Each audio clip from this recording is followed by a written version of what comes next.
늘 신실하게 하나님만을 바라보며 하나님의 인도함을 받아 왕좌에 오른 다윗, 그는 하나님이 기뻐하는 왕이 되어 이스라엘을 성실하게 섬기며 다스려야 했습니다. 그런데 한 번의 실수, 그 실수는 실수로 끝나지 않고 죄라는 사슬이 되어 그의 발목을 잡습니다. 죄의 발목을 잡힌 다윗은 그 사슬을 풀기 위해 안간 힘을 다해보지만 죄는 그의 노력을 비웃기라도 하듯이 그로 하여금 더 큰 죄를 짓도록 만듭니다. 다윗의 이 사건을 보면서 우리는 죄가 얼마나 큰 능력을 가지고 있는지를 다시금 깨닫습니다. 그렇습니다. 죄는 맞서 싸워 이겨내야 하는 것이 아니라 피해야 되는 것 같습니다. 혹 맞서는 상황이 생긴다면 우리는 십자가를 붙잡고 정말 피 흘리는 전투를 불살합니다. 만약 그러지 못한다면 우리는 죄에 사로잡혀 죄가 향하는 길을 걸어가게 될 것입니다. 자신의 죄를 지적하던 나단 선지자는 하나님으로부터 들은 심판의 메시지를 전합니다. 이 메시지를 들은 다윗은 하나님 앞에서 철저하게 회개해야 합니다. 그런 다윗에게 하나님의 은혜가 선지자를 통해 용서로 주어집니다. 하나님의 용서를 받은 그는 자신이 받은 용서, 그 용서를 생각하며 앞으로 그 용서에 합당한 삶을 살기를 결정했던 것 같습니다. 오늘 말씀은 자신에게 찾아온 어려운 상황들 앞에서 다윗은 투정이나 불평을 하지 않고 겸허히 받아들이는 것처럼 보입니다. 다윗이 이렇게 할 수 있었던 것은 지금 자신 앞에 펼쳐진 이 어려움은 바로 하나님으로부터 말미암았다라는 그런 확신이 있었기 때문인 것 같습니다. 오늘 말씀은 크게 세 부분으로 나누어서 살펴볼 수 있습니다. 첫 번째 부분은 13절에서 18절 말씀으로 아들 압살롬의 반역에 아무런 대응을 하지 않고 반응을 보이지 않고 성을 내어주고 피난하는, 도망하는 그런 다윗과 백성들의 모습을 담고 있는 말씀이고요. 두 번째 부분은 19절에서 22절로 가드 사람 이때가 다윗에게 보이는 그런 충성에 대한 말씀입니다. 마지막 세 번째 부분은 23절 말씀으로 다윗이 모든 백성과 함께 광야 길로 향하는 말씀입니다. 오늘도 말씀을 함께 나누는 가운데 하나님께서 우리의 마음에 깨달음과 은혜를 주시기를 간절히 사모합니다. 그래서 말씀에 나오는 다윗의 모습을 통해 우리의 모습을 한번 들여다보고 말씀이 안내하는 삶, 그 삶으로 나아가기를 결단하며 기도하는 이 새벽 시간이 되기를 소망합니다. 첫 번째 말씀의 부분을 보면 다윗의 모습이 좀처럼 이해가 되지 않습니다. 왜냐하면 모반, 반역이라는 것은 이 당시 절대 허용되어서는 안 되는 큰 죄이기 때문입니다. 무엇보다 한 나라의 왕으로서 아무것도 하지 않고 이렇게 도망하는 것은 백성들 앞에서 왕이 보여야 되는 모습은 아니기 때문입니다. 설령 그것이 사랑하는 아들이라 할지라도 다윗은 무언가를 해야만 했습니다. 그런데 오늘 말씀을 보면 다윗은 아무런 행동을 하지 않습니다. 이것은 왕이 보여야 할 모습과는 너무나도 거리가 먼 모습입니다. 그렇다면 어떤 이유 때문에 다윗은 아무것도 하지 않고 그냥 무기력하게 도망을 결정했을까요? 두 가지를 한번 생각해 볼 수 있을 것 같습니다. 하나는 압살롬이 어떤 사람인지를 다윗은 너무나도 잘 알고 있었기 때문입니다. 그 어느 때보다 자신과 불편한 관계, 적대적인 관계를 가지고 있었던 압살롬, 그가 강한 복수심을 가지고 그를 찾아왔을, 강한 복수심을 가지고 있는 그와 맞섰을 경우에 어떤 결과가 일어날지를 다윗은 예측할 수 있었기 때문입니다. 무엇보다 자신은 물론이거니와 함께하는 이 많은 사람들이 아무런 이유 없이 자신 때문에 희생을 당할 수 있다고 그는 판단했던 것 같습니다. 그래서 자신과 함께하는 이 주변 사람들을 위해서라도 다윗은 전면전을 피해야 됐던 것이죠.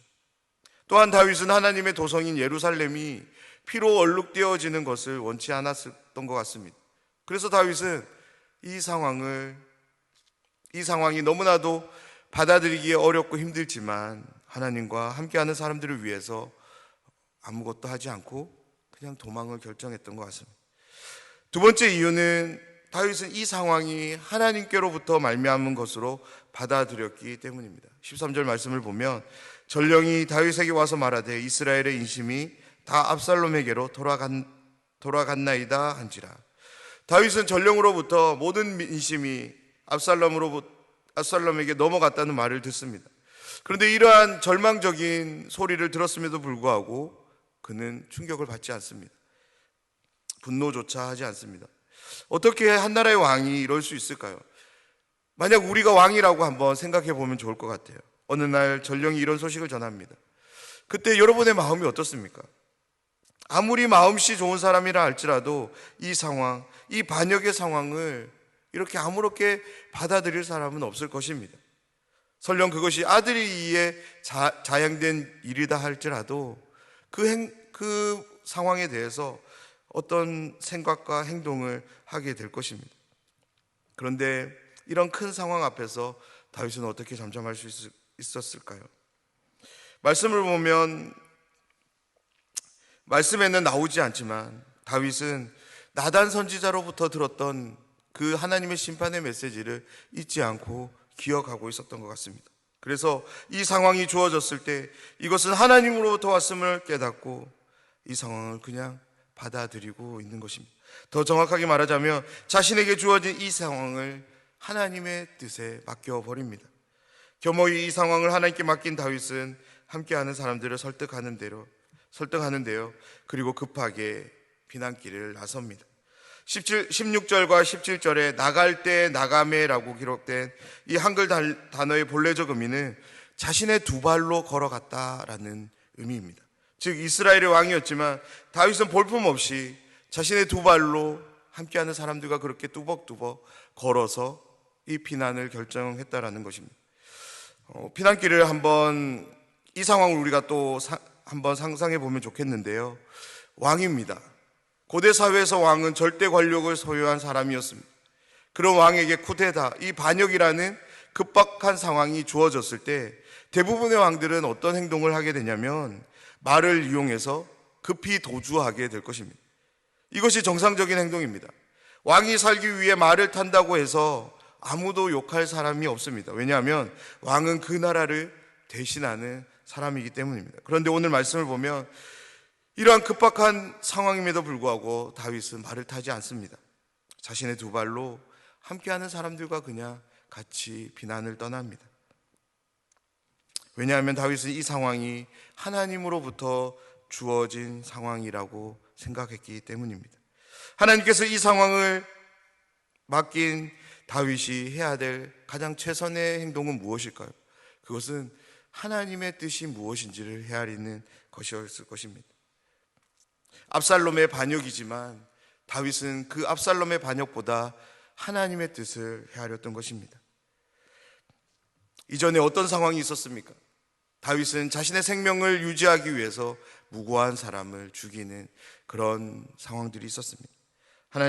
다윗은 이 상황 앞에서 다시는 그러한 일을 범하려고 하지 않았던 것 같습니다. 그래서 그는 세심하게 자신과 함께하는 사람들을 살피고 그들의 생명이 유지될 수 있도록 모든 상황들을 만들어가고 있는 것을 오늘 말씀을 통해서 우리는 보게 됩니다.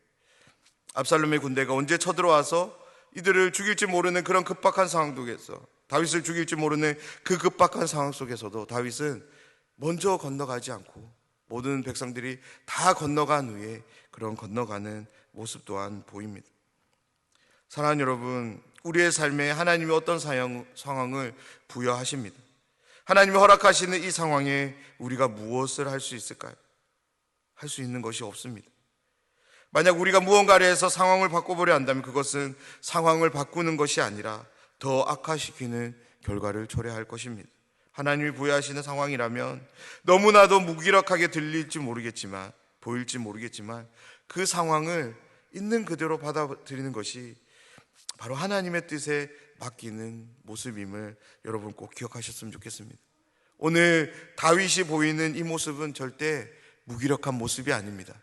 믿음을 가진 사람만이 할 수 있는 모습임을 우리가 꼭 기억하셨으면 좋겠습니다. 두 번째 상황은 가드 사람 이때가 다윗에 보이는 충성의 모습입니다. 말씀을 보면 다윗은 이때가 자신을 따르는 것에 대해 만류합니다. 그때 이때는 충성을 표하는 전형적인 표현을 다윗에게 하는데요. 21절 말씀입니다. 이때가 왕께 대답하여 이르되 여호와의 살아계심과 내 주 왕의 살아계심으로 맹세하옵나니 진실로 내 주 왕께서 어느 곳에 계시든지 사나 죽으나 종도 그곳에 있겠나이다 하니. 아멘. 이때의 진심을 들은 다윗은 자신을 따르도록 허용합니다. 이제 다음에 나오는 내용인데요, 18장에 가면 이때는 요압과 아비새와 나란한 위치에 놓이는 그런 상황들을 우리가 보게 되는데요, 아들의 반란을 통해 예루살렘을 급히 떠나야 하는 다윗, 그에게 있어서 절대적인 충성을 보이는 한 사람, 비록 한 사람이지만 분명 이 사람이 보이는 마음은 다윗에게 큰 위로가 되었을 것입니다. 이때의 모습을 보면서 우리의 모습을 한번 돌아보았으면 좋겠습니다.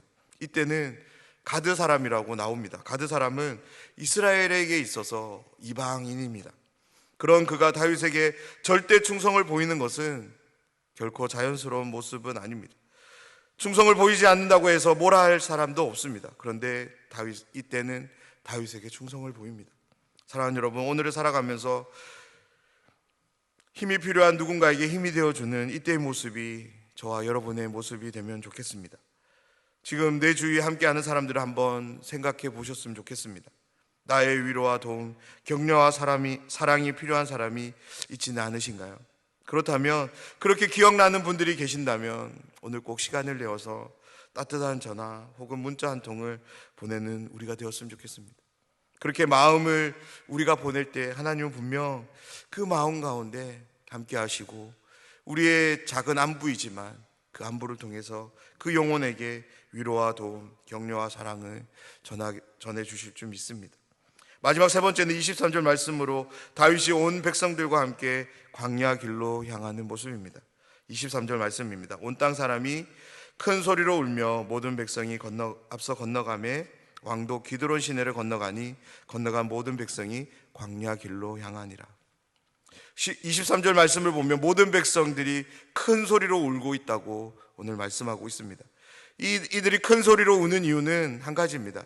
자신들이 겪고 있는 이 상황이 너무나도 비참하고 통탄할 노릇이었기 때문일 것입니다. 그런데 오늘 말씀은 이렇게 슬픔으로만 끝나지 않고 한 가지 상황을 우리에게 들려주는데요, 모든 백성이 광야 길로 향한다라고 말씀합니다. 구약 성경에서 광야는 아주 특별한 곳으로 우리에게 소개됩니다. 물론 광야는 메마르고 척박하고 사람이 살아가기에 너무나도 힘든 곳입니다. 그런데 이스라엘 백성들에게 있어서 광야는 어떤 곳이냐면 하나님의 말씀이 임하는 곳입니다. 이스라엘 백성들이 하나님의 말씀, 율법을 어디에서 받습니까? 바로 시내 광야에서 받습니다. 그렇습니다. 23절에서 온 백성이 광야의 길로 들어가는 것은 다름 아닌 하나님께서 다윗과 함께하는 모든 백성들을 하나님의 말씀으로 인도하고 계시는 것입니다. 사랑하는 여러분, 우리가 어디에서 회복될 수 있을까요? 회복을 경험할 수 있을까요? 하나님의 말씀을 통해서 우리는 회복을 경험하게 됩니다. 분명 이스라엘은 평화로운 예루살렘을 앞두고 광야길로 가게 되는 것이 크나큰 슬픔이었을 것입니다. 하지만 그들은 그 광야에서 모든 눈물을 닦아주시는 하나님을 말씀 가운데 만나게 될 것입니다. 그 결과로 그들은 눈물이 아닌 다시 웃음을 회복하게 될 것입니다. 우리의 평온한 일상이 깨어져 광야 같은 환경이 주어질 때가 있습니다. 그럴 때 우리 답답해하지 마시고, 지금 내 영혼에 하나님께서 말씀하고 싶은 것이 있구나, 말씀을 들려주시기 위함이구나 라는 그런 믿음의 반응들이 있기를 간절히 소원합니다. 하나님은 다윗과 함께 하시며 그의 삶을 새롭게 세워가기 위해서 광야로 인도하십니다. 함께하는 사람들을 통해서, 이때를 통해서 하나님은 은혜를 베푸셨지만 다윗을 온전히 회복하시기 위해서 광야로 인도하고 있음을 오늘 말씀을 통해 우리가 기억하기를 원하는데요, 이 하나님의 주권과 섭리가 오늘을 살아가는 우리 모두와도 함께함을 믿습니다. 어떤 상황 가운데서도 하나님을 신실하게 온전히 의지합시다. 하나님께 맡겨드리는 믿음의 삶을 결정합시다. 그러한 삶을 통해서 하나님을 기뻐하시는 삶이 우리를 통해서 매일의 일상이 되기를 주님의 이름으로 축원합니다.